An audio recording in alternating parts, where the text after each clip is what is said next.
6장 7절에서 13절, 저 한 절, 여러분 한 절 번갈아 교독하겠습니다. 제가 먼저 7절 읽겠습니다. 또 기도할 때 이방인과 같이 중언부언하지 말라. 그들은 말을 많이 하여야 들으실 줄 생각하느니라. 그러므로 그들을 본받지 말라. 구하기 전에 너희에게 있어야 할 것을 하나님 너희 아버지께서 아시느니라.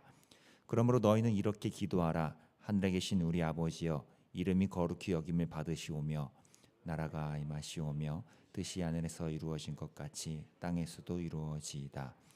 오늘 우리에게 일용할 양식을 주시옵고 우리가 우리에게 죄 지은 자를 사하여 준 것 같이 우리 죄를 사하여 주시옵고. 함께 읽겠습니다.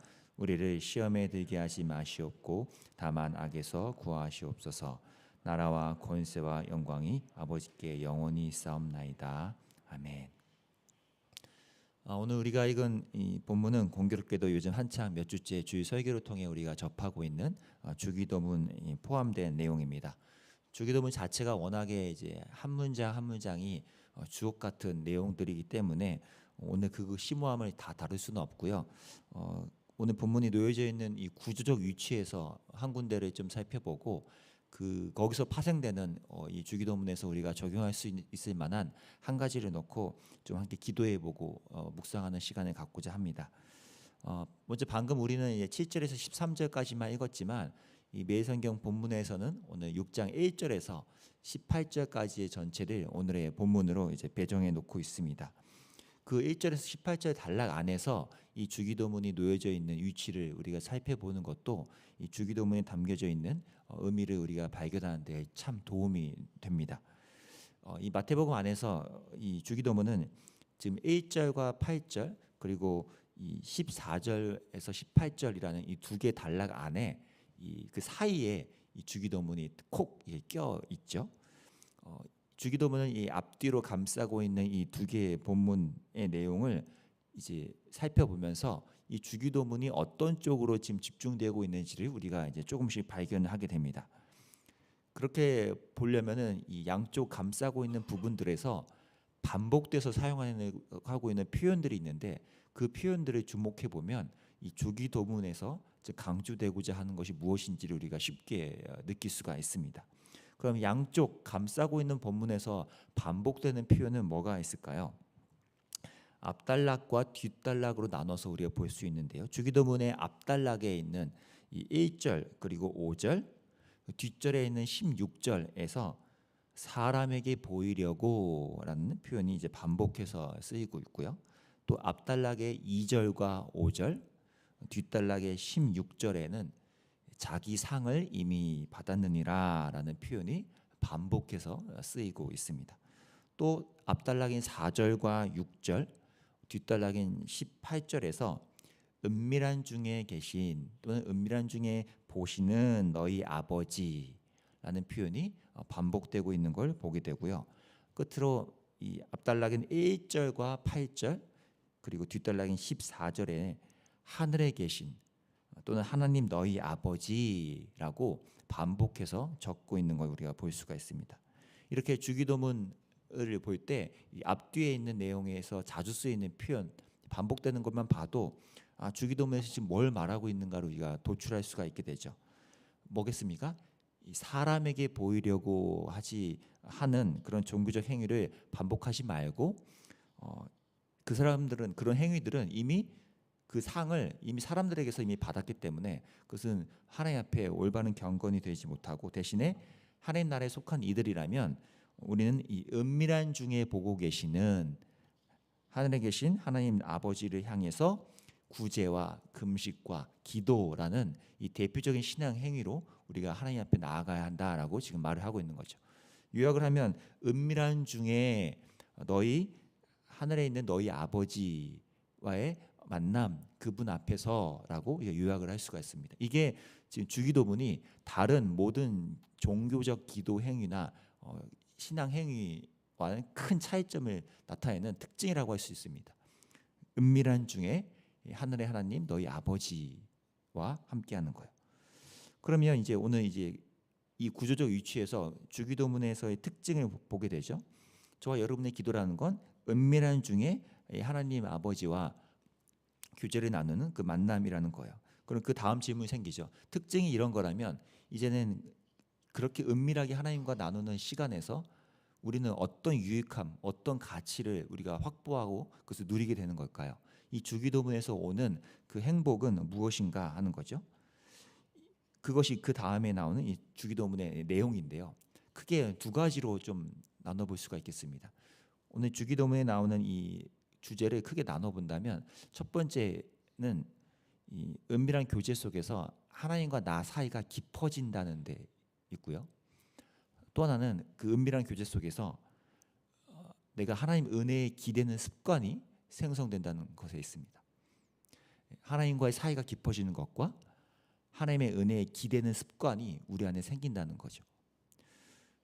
하늘에 계신 우리 아버지여 라고 시작하는 이 은밀한 대화를 시작으로 우리는 하나님 아버지의 이름, 그분의 나라, 그분의 뜻을 구하는 법을 이 기도를 통해서 알게 되고, 그러면서 어떻게 되죠?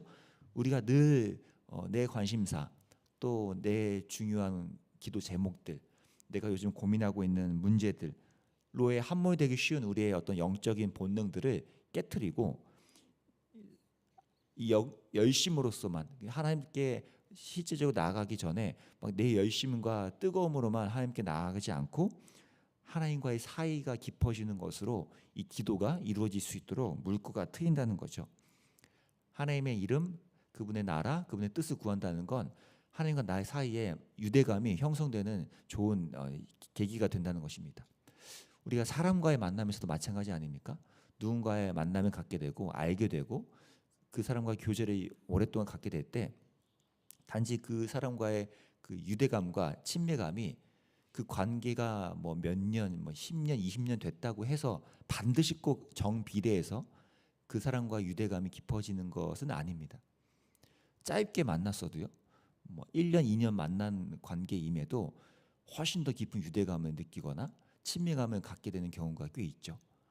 그 말은 뭐겠습니까?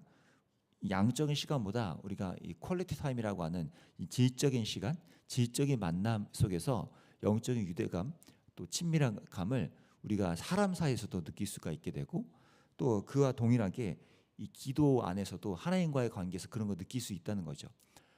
우리가 오랫동안 하나님 앞에서 기도하며 앉아 있을 때에도 때로는 하나님과의 유대감을 느낄 때가 있지만, 또 때로는 우리가 넉넉지 않은 시간에 하루에 일과가 너무 바쁘고 그래서 넉넉지 않은 시간을 하나님 앞에 보내게 된다 하더라도 그 시간을 질적인 시간으로 하나님과의 깊은 유대감을 경험하는 그 시간을 가지게 된다면 우리는 하나님과 나 사이가 깊어지는 것을 경험할 수 있다는 거죠. 이것이 주기도문을 통해서 우리가 누릴 수 있는 유익함 중에 첫 번째인 것입니다. 다른 구태의연한 막 미사 어구 이런 거 다 빼고요.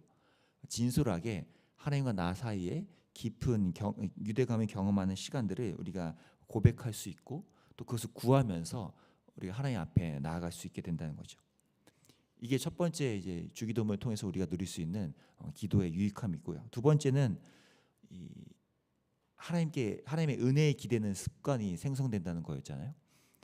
오늘 제가 이 보통 주기도문의 후반부라고 불리는 오늘 우리에게 이러한 양식을 주시옵고라고 해서 이어지는 그 부분을 제가 볼 때 제가 이제껏 봤던 참 인상적인 해석 중에 아직도 기억나는 해석은 이 주기도문 후반부의 모든 부분을 이 오늘이라고 시작하는 이 부분으로 적용하는 해석을 제가 아직도 좀 기억합니다. 우리는 보통 오늘 우리에게 이러한 양식을 주시옵고라고 하는 그 문장에만 이 오늘이라는 단어를 대입해서 우리가 이해하는데 또 새로운 해석은 이 오늘이라는 이 단어를 이 후반부 전체에 적용하는 해석이 있더라고요. 그래서 이렇게 되는 거죠. 오늘 우리에게 매일 필요한 양식을 주시고요. 오늘 우리가 우리에게 죄 지은 자를 이렇게 용서할 수 있도록 그렇게 해주시고 오늘 우리가 맞부딪힐 시험들에 빠지지 않도록 해주시고 오늘 우리를 악에서 구해주세요 라는 이렇게 적용하는 해석이 제가 아직도 기억을 하고 있습니다. 그게 참 우리의 주기도문을 실제적으로 대입하고 또 하나님의 은혜에 기대는 습관을 갖게 하는데 굉장히 유익함을 제가 경험했습니다. 왜죠?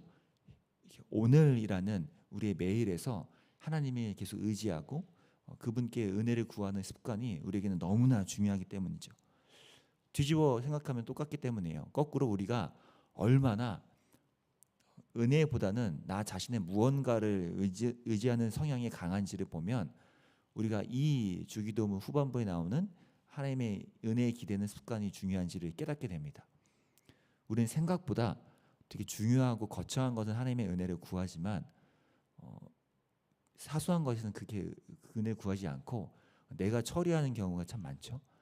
근데 이 주기도문에서 배울 수 있는 건 뭡니까? 이 오늘이라고 표현하면서 아주 우리 삶에 있는 모든 부분을 하나님 앞에 은혜를 구하면서 나갈 수 있는 습관이 우리 안에 생성될 수 있다는 것입니다. 마침 어제 오후 늦게 저녁에도 저희 훈련반, 아이들 훈련반에서도 이 주기도문에 대해서 다루는 교재였거든요. 그래서 아이들과 적용을 할 때 마지막에 이런 각자의 적용 이제 과제를 나누었습니다. 이 주기도문에 있는 내용들 중에 그 문장을 나눈다면 한 문장씩 내가 하나 선택해서 이 하나를 이번 한 주간 동안 내가 기도를 적용해 보자. 우리가 주기도문 전체를 매일 내 삶에서 적용하기가 쉽지 않다면 한 문장은 내가 선택해서 그래서 이번 한 주간 동안 기도를 해보자라고 했더니 이제 각자 여러 가지가 나왔습니다. 어떤 친구는 이 영적인 싸움에 대한 부분에 대해서 하나님의 은혜를 구하겠다고 주기도문에서 그걸 발췌해서 인용하겠다고 하고요. 또 어떤 부분은 하나님 나라를 위한, 또 어떤 친구는 하나님의 뜻을 구하는 기도, 이렇게 나눴는데 그게 굉장히 또 유익하다고 많이 생각이 되었습니다. 그래서 저와 여러분도 오늘 이 본문을 묵상하시면서 주기도문 전체를 함께 기도하는 것도 참 의미가 있고요. 또 필요하시다면 이 주기도문 중에 어떤 한 문장을 깊이 떼어서 이것을 넣고 깊이 하나님과의 사귐으로 또 하나님께 은혜를 기대는 습관으로 가져가시는 것도 참 좋겠다는 생각이 들었습니다. 그래서 저와 여러분이 이 주기도문을 통해서 이 질적인 시간을 하나님과의 깊은 사이가 깊어지는 시간으로 만들어가는 시간을 우리가 누리게 되고 또 사소한 것도 하나님의 은혜를 구하는 그런 습관이 생성될 수 있다면 우리가 이 주기도문을 통해서 하나님을 만나게 되는 은혜가 있을 줄로 믿습니다. 저 여러분 오늘 기도할 때 이 주기도문의 가치를 그리고 그 유익함을 마음껏 누릴 수 있는 저와 여러분이 되기를 간절히 바랍니다. 제가 기도하겠습니다. 하나님 아버지, 이 주기도문이 은밀한 중에 하나님과 깊이 만나고 하나님과의 사귐이 경험되는 것이 특징이 있다면 이젠 그 유익함과 그 가치를 우리가 또 누리기를 원하여 하나님 주기도문을 통해서 우리가 얼마나 하나님과의 사이가 깊어질 수 있는지를 우리가 배우고 익혀갈 수 있도록 도와주시고 또 주기도문을 통해서 사소한 것에도 하나님의 은혜에 기대는 습관들이 우리 안에 차곡차곡 생성될 수 있도록 또 인도해 주시기를 원합니다. 질적으로 하나님과 깊은 만남과 유대감을 경험할 수 있도록 인도해 주시고 또 우리가 아주 사소한 것에서도 오늘의 은혜를 구할 수 있는 그 오늘의 은혜 앞에 날마다 기대는 저희가 될 수 있도록 하나님 인도해 주시기를 원합니다. 감사합니다. 예수님의 이름으로 기도합니다. 아멘. 두 가지 놓고 기도하겠습니다. 하나님, 이 주기도문을 통해서 우리가 질적으로 하나님과의 깊은 사이가 깊어지는 질적인 만남의 교제를 나눌 수 있도록 인도해 달라고 하나님과의 그 깊은 유대감 속으로 들어가는 기도로서 인도해 달라고 함께 기도하고 두 번째로는 하나님 나 자신을 계속해서 의존하는 우리의 성향을 깨트리고 오늘 우리에게 필요한 모든 은혜를 하나님께 구하고 오늘의 하루를 살아갈 때 은혜에 기대하는 삶이 우리 경험되고 연습될 수 있도록 인도해 달라고 이 두 가지를 놓고 함께 기도하며 나가겠습니다.